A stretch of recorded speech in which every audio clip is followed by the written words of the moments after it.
सम्पूर्णमा नमस्कार। आज चाहिँ म हाम्रो जेन्जी आन्दोलनको घाइते रिजन दाल भाइसँग बसेको छु।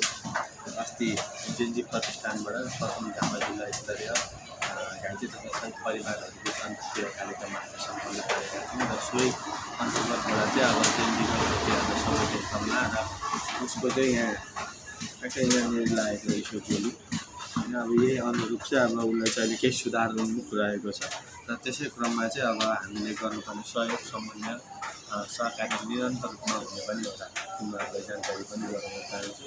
अब देशको परिवर्तनको लागि तिमीहरूको लाग्यो भने अब आफ्नो लागि कतिपय साथीहरू अहिले कोमामा हुनुहुन्छ, जस्तै दौलत थापा, त्यसै गरी हाम्रो अङ्कित भाइ पनि अलिक साह्रै छन्। अङ्कित थापाको भाइ उसको नागरिकताको इस्यु थियो, त्यो नागरिकताको इस्यु पनि अब जति सक्ने तारो कुरा पनि हुँदैछ र तिमीहरू त्यस्तो केही समस्या छ भने भन, तिम्रो के छ समस्या? पढाइ काम कुरा अहिले कलेजमा पढ्दैछु।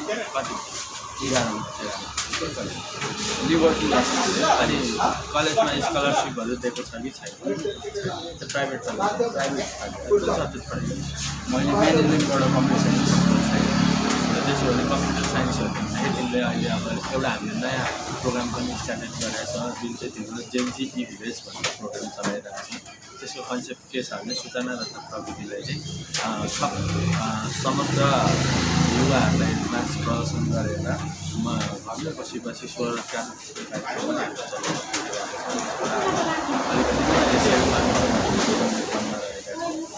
तिमीले अहिले यति नै जानकारी अब थप तिमीले सिरियस राख्नु होइन। अनि हस्पिटलमा चाहिँ के कस्तो उपचारहरू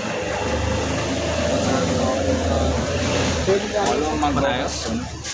हजुर फलोमा गएको छैन, तर जानुपर्नेछ। बोलाउनु भयो अनि के भन्नु भइरहेको छ डक्टरले? अब जतिसम्म फिजियोथेरापीको फिजियोथेरापीमा भइरहेको छ कि आफैले आफै अहिले चाहिँ गएको छैन, पहिला चाहिँ गएको थियो। अहिले चाहिँ आफै जति सक्दो गर्दैछु, आफै गरिरहेको छ।